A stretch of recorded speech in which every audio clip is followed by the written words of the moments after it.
Kurukshetra doctor Balasaheb Shinde लिखित पुस्तकाचे क्रमश आवाज. 8. अज्ञातवास.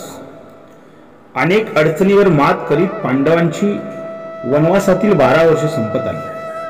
अज्ञातवासाचे 1 वर्ष कुठे आणि कसे काढायचे याविषयी युधिष्ठिरांच्या मनात विचार चालला होता. त्याने सर्व पांडवांच्या बरोबर चर्चा केली. यमधर्माने सांगितल्याप्रमाणे पांडवांनी विचार केला. मत्स्य देशाचा राजा विराट, जो शूर वीर बलवान आहे, आपल्याविषयी त्याला प्रेम आहे. राजा धर्मात्मा, वृद्ध आणि उदार आहे. अशा विराट राजाच्या राजधानीमध्ये अज्ञातवास काढावा असे सर्वांमध्ये निश्चित झाले. कोणकोणत्या वेशात आणि तिथे आपण कोण काम करावे, कोणते काम करावे याबाबत पांडवांमध्ये चर्चा झाली. युधिष्ठिर कंक, भीम, बल्लव, अर्जुन, नपुसक, बृहन्ला, नकुल, ग्रंथिक आणि सहदेव तंतीपाल बनून राहू असे ठरले. त्यानंतर युधिष्ठिर म्हणाला, पण द्रौपदी कशी राहणार? तिने अजून अन्य स्त्रियाप्रमाणे काम केले नाही. त्यावर द्रौपदी म्हणाली, महाराज, माझी काळजी करू नका. पुष्कळ स्त्रिया आहेत. त्यांचे पालन पोषण दुसऱ्यांच्या घरात होते. केस विंचरणे, वेणी घालणे वगैरे कामात मी निपुण आहे. अशा स्त्रियांना सैरंध्री म्हणतात. त्यामुळे मी राजपत्नी सुदेशनजवळ सैरंध्री बनून राहील. सैरंध्रीच्या वेशात मला कोणी ओळखणार नाही. त्यानंतर युधिष्ठिर म्हणाला, पुरोहित, धौम्य, स्वयंपाक बनवणारे, द्रौपदीची सेवा करणाऱ्या स्त्रिया या पांचाल देशी जातील. अन्य बरोबर आलेले लोक ही आपापल्या मार्गाने परत जातील. कुणी पांडवांबद्दल विचारले तर काम्य कोणातून पांडव कुठे गेले ते आम्हाला माहिती नाही असे सांगावे. पुरोहित धौम्य यांनी त्यावेळी पांडवांना राजदरबारी कसे वागावे याचा उपदेश केला. ते म्हणाले, तुम्ही ज्ञानी आहात, तुम्हाला सर्व माहिती आहे. तरीही प्रेमापोटी तुम्हाला सांगतो की तुम्ही सतत सावधान राहून द्रौपदीचे रक्षण करा. खरे तर बुद्धिमान पुरुषाला सुद्धा राजमहालात राहणे अत्यंत कठीण आहे. तेथे तुमचा अपमान झाला किंवा सन्मान झाला तरी ते 1 वर्ष सहन करावे. राजाला भेटायचे असेल तर अगोदर द्वारपालाला भेटून परवानगी मागावी. राजावर पूर्ण विश्वास कधीही ठेवू नये. आपण अशा आसनावर बसावे ज्यावर दुसरा कोणी बसणार नसेल. मी राजाचा फार प्रिय आहे म्हणून राजाचे वाहन, पलंग, पादुका किंवा राजाच्या वस्तूंचा स्वतः उपयोग करू नये. राजाला विचारल्याशिवाय उपदेश करू नये. योग्य वेळी राजाचा प्रशंसा करावी. खोटे बोलणाऱ्यांविषयी राजा क्रोधित होतो, अपमान करतो. बुद्धिमान पुरुष कधी राणी बरोबर विनाकारण गप्पा मारीत बसत नाही, तिच्या महालात जात नाही. राजा त्यांचा द्वेष करतो किंवा जे राजाच्या अहित करतात त्यांच्याविषयी मैत्री करू नये. छोटी छोटी कामे असली तरी राजाला सांगून करावी. बसण्यासाठी आसन असले तरी जोपर्यंत राजा बसायला सांगत नाही तोपर्यंत त्यावर बसू नये. राजाज्ञेची प्रतीक्षा करावी. राजाला अग्नीप्रमाणे दाहक समजून त्याच्या अगदी जवळ राहू नये. राजाची कधी अवहेलना करू नये. खोटे किंवा कटपूर्ण व्यवहार करून जो राजाची सेवा करतो त्याला 1 ना 1 दिवस त्याच्या कर्माप्रमाणे फळ मिळते. राजाच्या आज्ञेचे पालन करावे. बेफिकिरीने, अहंकाराने किंवा क्रोधाने वागू नये. कर्तव्य अकर्तव्याच्या वेळी सुद्धा राजाशी हितकर आणि प्रिय वचन बोलावे. सतत राजाला अनुकूल व्यवहार करावा. जी गोष्ट राजाला आवडत नाही त्याचे कदापि सेवन करू नये. राजाच्या शत्रूशी बातचीत करू नये. राजासमोर उच्च आसनावर बसू नये. राजाचे खोटे काम दुसऱ्याजवळ प्रकट करू नये. मी शूरवीर आहे, बुद्धिमान आहे असा अहंकार करू नये. राजासमोर आपले दोन्ही हात पाय ओठ विनाकारण हलवू नयेत. विनाकारण बडबड करू नये. हळू बोलावे, हळू थुंकावे, हळू शिंकावे, हळू खावे. अधोवायू ही हळू सोडावा. त्याच्या दुसऱ्याला पत्ता लागू नये. जर हास्यजनक वस्तू दिसली तरी अधिक हास्य प्रकट करू नये. वेड्यासारखे जोरजोरात हसू नये आणि जडवत निश्चेष्ट राहू जडवत निश्चिष्टही राहू नये, कारण मनात खूप आनंद झाला तरी स्मित हास्य करावे, जोरजोरात हसू नये. जो इच्छित वस्तू प्राप्त झाली तरी अधिक हर्षित होत नाही अथवा अपमानित झाल्यावर अधिक दुःखही करीत नाही, तो मोहशून्य होऊन बुद्धिचातुर्याने व्यवहार करतो, तो राजाजवळ सुखरूप राहतो. जो बुद्धिमान सचिव नेहमी राजा अथवा राजकुमारीची प्रशंसा करतो, तो राजास प्रिय राहून दीर्घकालपर्यंत टिकून राहतो. एखादा कोणी मंत्री अगोदर राजाचा कुपात्र असतो, नंतर विनाकारण त्याला शिक्षा भोगावी लागते, पण अशा अवस्थेमध्येही राजाची निंदा करीत नाही, तो पुन्हा वैभवाचे दिवस अनुभवतो. बुद्धिमान माणसाने राजाच्या आश्रित राहून जीवन निर्वाह करतात, ते कधीही राजाची तोंडावर किंवा पाठीमागे निंदा करीत नाहीत. राजाच्या गुणांची प्रशंसा करतात. जो मंत्री राजाला आपल्या शक्ती सामर्थ्याने आपल्या अधीन करू इच्छितो, तो जास्त काळ पदावर टिकत नाही, कधी कधी त्याच्या प्राणावरही येते. आपले भले व्हावे म्हणून दुसऱ्याला राजाशी भेटवू नये, स्वार्थासाठी त्याच्याशी चर्चा करू नये. आपल्याशी राजाने गुप्त सल्ला मसलत केली असेल तर ती दुसऱ्याला सांगू नये. राजाने आपल्यावर काम सोपवले असेल तर त्यात भ्रष्टाचार करून धन मिळवू नये, कारण एक ना एक दिवस तो शिक्षेस पात्र होतो. राजाने प्रसन्न होऊन वाहन, वस्त्र, आभूषण आणि अन्य काही वस्तू दिली तर ती नेहमी धारण करावी. असे केले तर तो मनुष्य राजाला प्रिय असतो. त्यानंतर धौम्य ऋषी वगैरे पांचाल देशी गेले आणि आपापली शस्त्रे घेऊन पांडव चालत चालत यमुना नदीच्या किनाऱ्यावर आले. त्यांना आता वनवास संपत आला आहे, आपले कष्ट संपतील, राज्य प्राप्त होईल असे वाटले होते. अनेक नद्या पर्वत ओलांडून द्रौपदीसह पांडव मत्स्य देशाच्या जवळ आले. द्रौपदी कंटाळली होती. आज आपण येथे थांबावे असे तिला वाटले होते. तशी इच्छा तिने युधिष्ठिराजवळ बोलून दाखवली. तेव्हा युधिष्ठिर अर्जुनाला म्हणाला, अर्जुना, द्रौपदीला उचलून खांद्यावर घे. अर्जुनाने तिला उचलून खांद्यावर घेतले. नगराजवळ पोचल्यावर द्रौपदीला खाली ठेवले. द्रौपदी चालू लागली. शस्त्रे जवळ असतील तर लोक आपणास ओळखतील, म्हणून शस्त्रे एखाद्या सुरक्षित ठिकाणी ठेवावीत असे निश्चित झाले. नाहीतर आपल्यातील एखाद्याला जरी ओळखले तर पुन्हा 12 वर्ष वनवास पत्करावा लागेल. आपापली शस्त्रे, धनुष्य, बाण, भाते वगैरे पांडवांनी एकत्र बांधले. नगराबाहेर स्मशानाजवळ दुर्गम टेकडीजवळ शमी वृक्षाजवळ नेले. नकुलाला युधिष्ठिराने झाडावर डोलीत शस्त्रे ठेवण्यास सांगितले. नकुल विशाल शमवृक्षाजवळ चढला. झाडावरच्या डोली सुंदर होत्या, त्यामध्ये पावसाचे पाणी आत पडू शकत नव्हते, पण डोलीत नकुलाने सर्व शस्त्रे ठेवली. त्या डोलीत नकुलाने सर्व शस्त्रे ठेवली. तेथे कोणी येऊ नये म्हणून झाडाच्या फांद्याला एक प्रेत टांगून ठेवले. युधिष्ठिराने 5 भावांना जय, जयंत, विजय, जयसेन आणि जलद्वल अशी गुप्त नावे दिली आणि विराट नगरीत प्रवेश केला. सर्वप्रथम राजसभेमध्ये युधिष्ठिर गेला. विराट राजा सभेमध्ये बसला होता. युधिष्ठिराने त्याला प्रणाम केला आणि म्हणाला, मी एक ब्राह्मण असून माझे नाव कंक आहे. माझे सर्वच नष्ट झाले आहे, म्हणून मी आपणाकडे जीवन निर्वाह करण्यासाठी नोकरी मिळेल या आशेने आलो आहे. मी या अगोदर युधिष्ठिराजवळ नोकरी केली आहे. मी वेदविद्या जाणतो, द्यूतविद्या ही मला येते, तसेच राज्यकारभाराविषयीही मी मदत करेन. राजा विराटाने युधिष्ठिराला आश्रय दिला. त्यानंतर भीम आचार्याच्या वेशामध्ये आला. त्याने प्रश्नसूचक मुद्रेने भीमाकडे पाहिले. त्यावर भीम म्हणाला, मी आचार्य आहे. माझे नाव बल्लव आहे. मी उत्तमोत्तम भोजनाचे पदार्थ बनवतो. मला तेथे काम द्यावे. याबरोबर मी कुस्तीही खेळू शकतो. हत्ती, सिंह, वाघ यांच्याबरोबर लढू शकतो. राजा विराटाने भीमाला पाकशाळेत नोकरी दिली. त्यानंतर स्मित हास्य करीत कमलनयनी, सुंदर, लांब केस असलेली द्रौपदी सैरंद्री वेशात दीन दुःखी गरिबाप्रमाणे नगर रस्त्यावर फिरत फिरत राजमहालापुढे आली.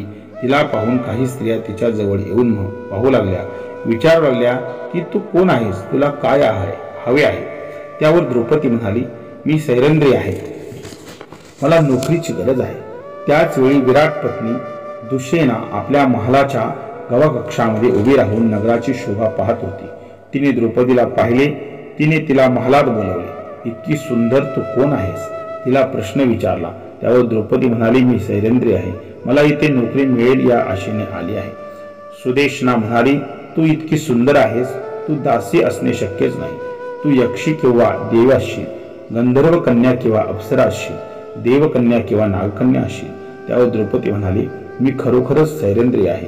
मी उत्तम केश शृंगार करू शकते, उटणे वगैरे बनवू शकते, फुलांचे सुंदर सुंदर हार बनवू शकते. मी यापूर्वी श्रीकृष्णाची प्रिय पत्नी सत्यभामा आणि पांडवांची पत्नी द्रौपदीच्या सेवेत होते. सुदेशनाला तिच्या सौंदर्याची भीती वाटत होती. ती म्हणाली, सैरेंद्री, राजा विराटाने तुला पाहिले तर राजा विराट तुझ्याकडे मोहित होईल, नाहीतर मी तुला नोकरीवर ठेवले असते. आत्ताच बघ ना, येथील स्त्रिया सुद्धा तुझ्याकडे टकमक एकटक बघत आहेत. मग पुरुष तर मोहित होतीलच, त्यात नवल ते काय? जो पुरुष तुला पाहिल तो कामांध होईल. त्यामुळे तुला इथे नोकरीस ठेवणे अनिष्टकारी होऊ शकते. तुला घरात ठेवणे म्हणजे मरण ओढून घेण्यासारखे आहे. महाराणी, तुम्ही घाबरू नका. मला राजा विराट किंवा दुसरा कुणीच पुरुष प्राप्त करू शकणार नाही. माझी 5 शक्तिशाली गंधर्वपती आहेत, ते माझे सतत रक्षण करतात. परंतु जो मला उष्टे खरकटे अन्न देत नाही किंवा माझ्याकडून कोणी पाय धुवून घेत नाही, अशा माणसावर माझे पती प्रसन्न असतात. परंतु जो पुरुष माझी कामना करतात आणि बलपूर्वक मला प्राप्त करून इच्छितात, त्यांना त्याच रात्री यमसदनी पाठवतात. त्यामुळे मला कोणी सतीत्वापासून विचलित करू शकत नाही. राणी सुदेशनाने द्रौपदीला आपल्या महालात ठेवून घेतले आणि म्हणाली, तुला उष्टे खावी लागणार नाही आणि कुणाच्या पायाला स्पर्श करावा लागणार नाही. यानंतर सहदेव विराट राजाजवळ आला. तो म्हणाला, मी वैश्य असून पांडवांच्या जवळ गायीची गणना आणि देखभाल करीत होतो. आता पांडव कुठे आहेत हे मला माहीत नाही. आपल्याशिवाय दुसऱ्या राजाकडे नोकरी करणे मला पसंत नाही. नोकरीसाठी मी आपल्या इथे आलो आहे. सहदेवाला गोविद्या येत असल्याने विराटाने त्याला तंतीपाल म्हणून गोशाळेमध्ये नोकरी दिली. त्यानंतर विराट राजाजवळ स्त्री वेशात अर्जुन आला. राजाने, तू कोण आहेस अशी विचारल्यानंतर म्हणाला, माझे नाव बृहन्नला आहे. मला गीत, नृत्य, वाद्य वगैरे कला येतात. राजाने उत्तराला नृत्यगायन शिकवण्याकरता त्यालाही ठेवून घेतले. यानंतर नकुल विराटाजवळ आला व म्हणाला, मी घोड्यांना शिक्षण देण्यास निपुण आहे. युधिष्ठिराजवळ मी काम केले आहे. नकुल अश्वविद्येत पारंगत होता. ग्रंथिक म्हणून त्यालाही अश्वशाळेमध्ये अधिकारी म्हणून नोकरीस ठेवले. अशा प्रकारे गुप्त रूपाने विराटाजवळ पांडव काम करू लागले. युधिष्ठिर द्यूतशाळेमध्ये राजाबरोबर द्यूत खेळत होता. भीम उत्तम भोजन बनवत होता. अर्जुन नृत्यकला शिकवित होता. सहदेव गोशाळेचे व नकुल अश्व शाळेचे उत्तम प्रकारे काम करत होता. द्रौपदी ही सुदेशनेची सेवा उत्तमतेने करीत होती. अज्ञातवासातील पांडवांचे 4 महिने संपले. त्यावेळी विराट नगरामध्ये ब्रह्माजींच्या पूजेचा मोठा उत्सव साजरा केला जात होता. कुस्तीचा आखाडा भरविला होता. त्यावेळी मोठमोठे मल्लही आले होते. त्याचवेळी जी मूत नावाचा एक मोठा नावाजलेला मल्लही आला होता. तो आखाड्यामध्ये इतर मल्लांना आव्हान देत होता. तरी कुणीही पैलवान पुढे आला नाही. मग राजाने बल्लवाला याच्याशी लढवण्याचा निश्चय केला. ओळखण्याच्या भीतीने भीमाने ना नो केले नाही, पण राजा विराटाचा मान राखण्यासाठी शेवटी तयार झाला. भीम जिमूत मल्लयुद्ध चालू झाले. त्यात भीमाने जिमूतला कुस्तीमध्ये ठार केले. त्यानंतर विराट शौक म्हणून भीमाला वाघ, सिंह, हत्तीबरोबर लढवित होता. क्षत्रिय असलेले पांडव विराटांच्या पदरी नोकरी करीत गुप्त रूपाने दिवस काढत होते. आता जवळजवळ 10 महिने झाले. त्यावेळी पांडवांवर मोठे संकट आले. राजाचा कीचक नावाचा एक सेनापती होता. तो सुदेशनेचा भाऊ होता. एकदा तो राजमहालात आला असता त्याची नजर सैरेंद्रीवर पडली. काम भावनेनं तो मोहित झाला. सुदेशनाजवळ गेला आणि आपली अवस्था तिला सांगितली. मी सैरेंद्रीला गृह स्वामिनी बनवू इच्छितो असे म्हणून प्रेम याचना करू लागला. पुन्हा तो सैरेंद्रीजवळ आला व म्हणू लागला, तुझे सुंदर रूप, दिव्य कांती पाहून पृथ्वीवरची सर्वात रूपवान स्त्री तू आहेस असे वाटते. मी तुला माझी राणी बनवू इच्छितो. असले दासीचे काम तुझ्या योग्य नाही. त्यावेळी सैरेंद्री म्हणाली, तू माझी कामना करतोस हे तुला शोभित नाही. मी निम्न जातीची सैरेंद्री एक दासी आहे. बुद्धिमान पुरुष आपल्या पत्नीला अनुकूल ठेवण्याचा प्रयत्न करतात. माणसाने असले पाप कर्म करू नये. आपल्याच पत्नीच्या प्रेमात राहावे. तू असले स्त्री लंपट काम करू नकोस. परक्या स्त्रियांच्या वर डोळा ठेवू नकोस. सैरेंद्री समजावून सांगत होती, पण कामांध कीचक शुद्धीवर नव्हताच. उलट तो तिचे गुणगान करू लागला. शेवटी सैरेंद्री म्हणाली, तू माझी आसक्ती धरलीस तर तुला जीव गमवावा लागेल. माझे 5 गंधर्वपती आहेत. माझे ते नेहमीच रक्षण करतात. तुला ते ठार मारतील.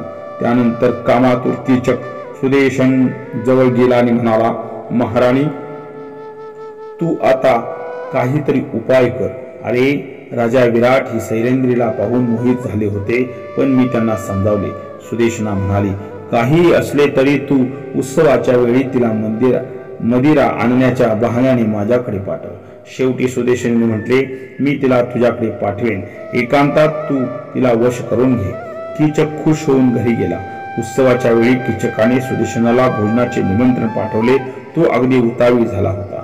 त्याने उत्सवाची तयारी केली. नंतर सुदेशनेकडे स्वतः आला. म्हणू लागला, मी उत्तम मदिरा आणली आहे. सैरेंद्रीला माझ्याकडे पाठव. माझे हे काम तूच करू शकशील. तू आता तुझ्या घरी जा. मी सैरेंद्रीला मदिरा आणण्यासाठी पाठवते, सुदेशना म्हणाली. त्यानंतर कीचक महाराज गेला. सुदेशनेने सैरेंद्रीला बोलवले आणि म्हणाली, तू कीचकाकडे जाऊन माझ्यासाठी मदिरा घेऊन ये. मला मदिरा प्राशन करण्याची इच्छा आहे. महाराणी, मद्य हे वाईटच. त्यात नारीचे मद्यप्राशन करणे म्हणजे? नारीला मन नसते का? आणि हे बघ, दासीचे कर्तव्य तुला माहिती आहे ना. त्याच्याकडे जा म्हटले की जायचे. तो माझा भाऊ आहे. महाराणी, तो तुमचा भाऊ असला तरी कामांध आहे. त्याची लक्षण मला ठीक दिसत नाही. कृपा करून मला त्याच्याकडे पाठवू नका. दुसऱ्या कोणाला तरी पाठवा. सैरेंद्री दुसेनीची विनवणी करत होती, परंतु दुसेना ऐकत नव्हती. सैरेंद्रीचा नाईलाज झाला. ती सुवर्ण पात्र घेऊन कीचकाच्या घराकडे निघाली. त्यावेळी आपल्या सतीत्वाच्या रक्षणासाठी सूर्यनारायणाची सैरेंद्रीने प्रार्थना केली. सूर्याला द्रौपदीची परिस्थिती समजली. तिच्या रक्षणासाठी एका अदृश्य राक्षसाची नियुक्ती केली. हरणीसारखी घाबरलेली सैरेंद्री जवळ आलेली पाहून कीचकाला मोठा आनंद झाला. त्याने हसून तिचे स्वागत केले व म्हणाला, ये ये सैरेंद्री, मी अगोदरच तुझ्यासाठी ही दिव्य शय्या अंतरली आहे. तो सैरेंद्रीच्या जवळ येऊन त्याला तशी सैरेंद्री म्हणाली, तू मला स्पर्श करू नकोस. केलास तर तुझा सर्वनाश झालास म्हणून समज. महाराणी सुदेशने मला मद्य आणण्यास सांगितले आहे. मला मद्य दे, म्हणजे मी लगेच जाईल. मद्य काय, तूच नेले पाहिजेस. मद्य घेऊन दुसऱ्या दासी जातील. तू अशी कामे करायची नाही. तू माझी राणी हो. म्हणत कीचकाने तिला हातीचा हात धरला. तिने त्याला ढकलून दिली. कीचकाने तिला पकडण्याचा प्रयत्न केला. ती सुटण्याचा प्रयत्न करत होती. तिने कीचकाला जोरात धक्का दिला. कीचक जमिनीवर पडला. सैरेंद्री राजसभेकडे जाऊ लागली. कीचकाने तिचा पाठलाग केला.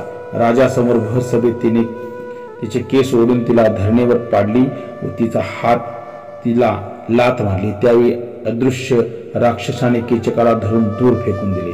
विराट राजाच्या समोर कीचकाने द्रौपदीला लात मारली तरी तो काही बोलला नाही. अन्य सभासही काही बोलले नाही.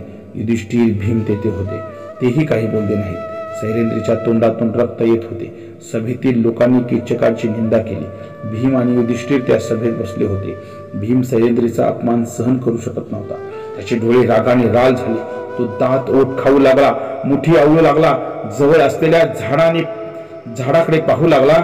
आपल्या अज्ञातवासात आपण ओळखले जाऊ नये म्हणून युधिष्ठिर भीमाला म्हणाला, बल्लव, तुला स्वयंपाकासाठी इंधन हवे म्हणून या झाडाकडे पाहू नकोस.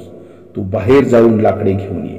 युधिष्ठिराचा इशारा भीमाला कळाला. नाईलाजाने भीम गप्प बसला. भीम आणि युधिष्ठिराचे शांत बसणे सैरेंद्रीला आवडले नाही. बसलेल्या तिला दोघांचाही राग आला. तिचे डोळे रागाने लाल झाले. दिनहीन होऊन बसलेल्या पत्नीला पाहून ती विराटाला म्हणाली, राजाने आश्रिताला आश्रय द्यायचा असतो. माझ्यासारख्या अबलीचे आपण रक्षण करावे. महाराज, मी काही अपराध केला नाही. दुरात्मा कीचकाने तुमच्या समोर मला असहाय्य अबलेला लाथ मारली.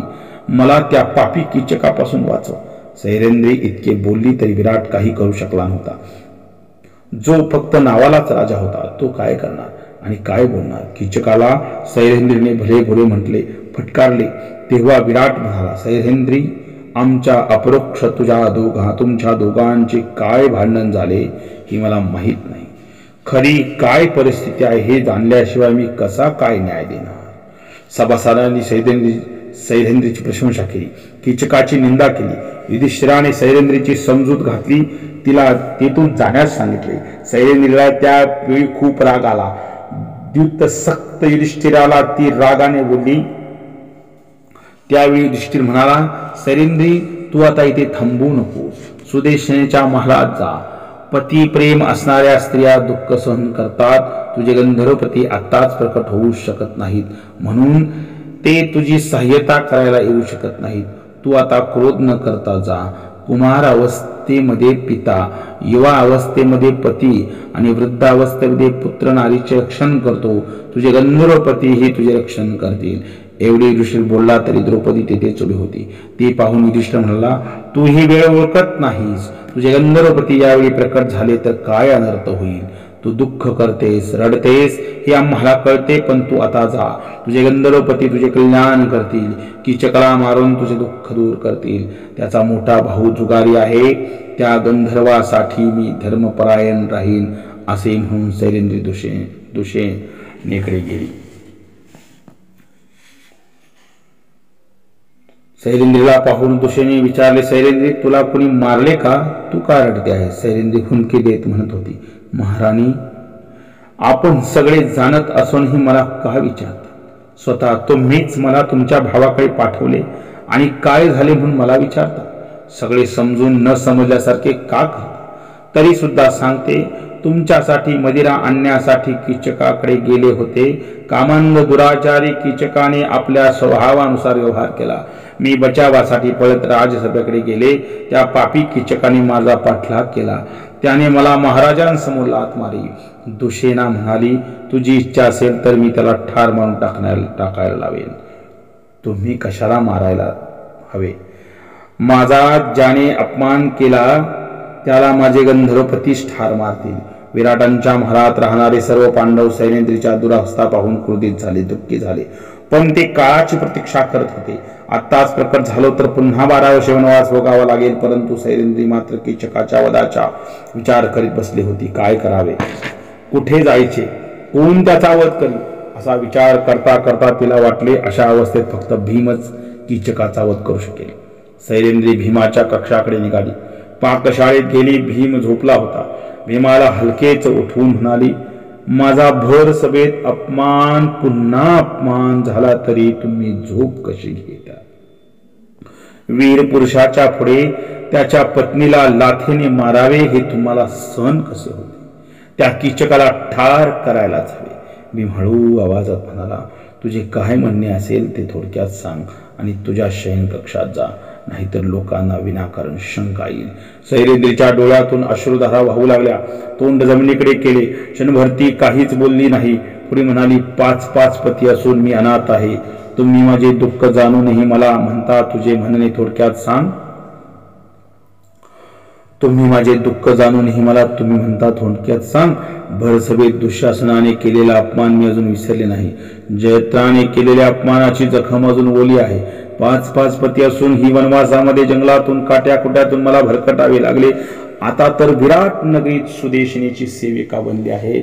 मला दुसऱ्या स्त्रियांची सेवा करावी लागली. अग्निकुंडातून जन्म घेतलेली मी धर्तीवर मोकळ्या पायाने कधी चालली नव्हती. तुमच्यासाठी मी ही अशी अनेक दुःखे सहन केली आणि आता ही दुर्दशा सहन करावी लागते. विराट आणि त्या जुगाऱ्यांसमोर मला कीचकाने लात मारली, माझा अपमान झाला. अशा कितीतरी क्लेशकारक घटनांनी मी आता पीडित आहे हे तुम्हाला माहिती आहे. त्या कीचकाच्या त्रासाने मला हृदय अगदी विदीर्ण झाले आहे. म्हणून मी आता तुमच्याकडे आले आहे. त्या कीचकाचा वध त्वरित करावा अशी माझी इच्छा आहे. द्रुतकिडेमध्ये रममान असलेल्या तुमच्या मोठ्या भावाच्या कृत्याने मी दुःखात पडले आहे. जुगारांच्या वेड्यापायी आपले राज्य आणि सर्वस्वाचा त्याग करावा लागला. या पृथ्वीवर असा कोणता पुरुष असेल की आपण स्वतः पांडव आणि मी आणि राज्य वनवासाला जाण्याच्या अटीवर जुगार खेळेल? जर त्याने प्रतिदिन अगदी सकाळ संध्याकाळ हजारो सुवर्णमुद्रा खर्च करून जुगार खेळला असता तरी, अशी अनेक वर्ष खेळला असता तरी आपले राज्य क्षीण झाले नसते.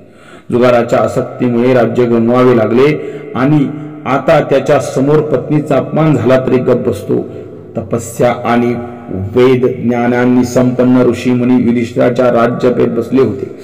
अनेक ब्राह्मण, संन्यासी, आंधळे, वृद्ध, अनाथ, बालक, दुर्गतीत पडलेल्यांची युधिष्ठिर भरण पोषण करत होता. तोच आज दुसऱ्याच्या अन्नावर जीविका चालवतो. मत्स्यराजाचा चाकर होतो, परतंत्र रूपी नरकात पडतो. म्हणजे काय?